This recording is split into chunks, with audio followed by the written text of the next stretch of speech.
Okay, for example 7, the book wants us to find all the zeros, imaginary and real. It says 1 plus 3i is a 0. We know we're looking for 4 total. It's given us this one. I would also say that 1 minus 3i is 0 because I know that complex conjugates are, if one's a 0, so is the other. The book asks us to do it this way. The 1 plus 3i would be x minus 1 plus 3i. This one would be x minus 1 minus 3i. Okay, now I'm going to do, recollect the terms here. X minus 1 minus 3i. Get x minus 1 minus 3i like this. This one becomes x minus 1 plus 3i after I distribute negative 1. And that's going to give me x minus 1 in parentheses and then plus 3i. Now I'm going to multiply them together. X minus 1 times x minus 1. 3i times x minus 1. Negative 3i times x minus 1, and negative 3i times 3i is negative 3i squared, which is actually negative 9i squared, excuse me. Negative 9i squared. And then x minus 1 squared would be x squared minus 2x plus 1. If you need to work it out with FOIL, go ahead. Those cancel, and that leaves me with plus 9 for x squared minus 2x plus 10. Okay? So the book asks us to do that first. And then it says, if I divide this by x squared minus 2x plus 10, whatever I have left, I should be able to factor, get the two real zeros or the other imaginary zeros if that's what it is.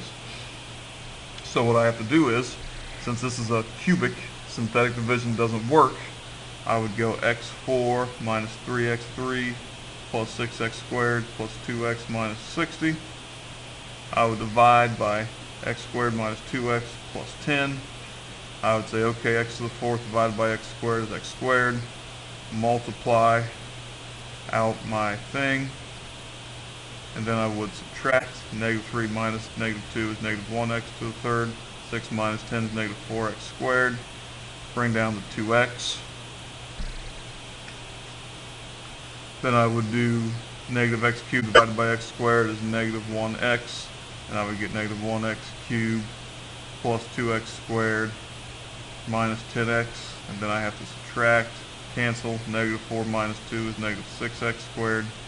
2 minus negative 10 is plus 12x. Bring down the minus 60. And then negative 6x squared divided by x squared is negative 6. For negative 6x squared plus 12x minus 60. And I get 0, which is what I have to get. If I didn't, then this really wasn't a factor and I made a mistake here. But since I did get 0, I know it's right.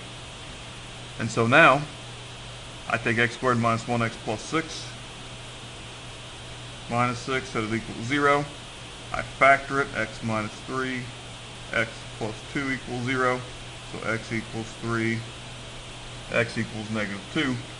And I have my 4 answers. And my 4 answers are obviously 1 is 3, 1 is negative 2, 1 is 1 plus 3i that's given me, the other is 1 minus 3i.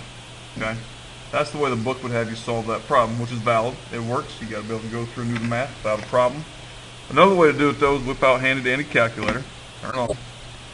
Go to y equals, type in our expression, x caret 4 minus 3x caret 3 plus 6x squared plus 2x minus 60. Hit graph.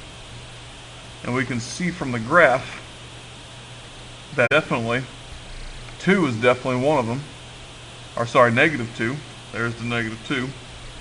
3 is definitely one of them. There's the 3. Second table to confirm.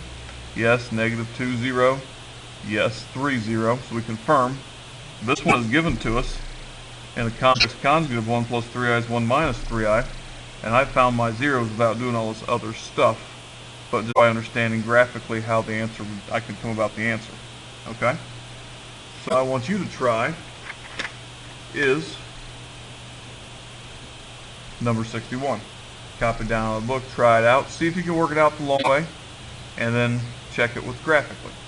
Okay? So come back to the next video and see if you got it figured right.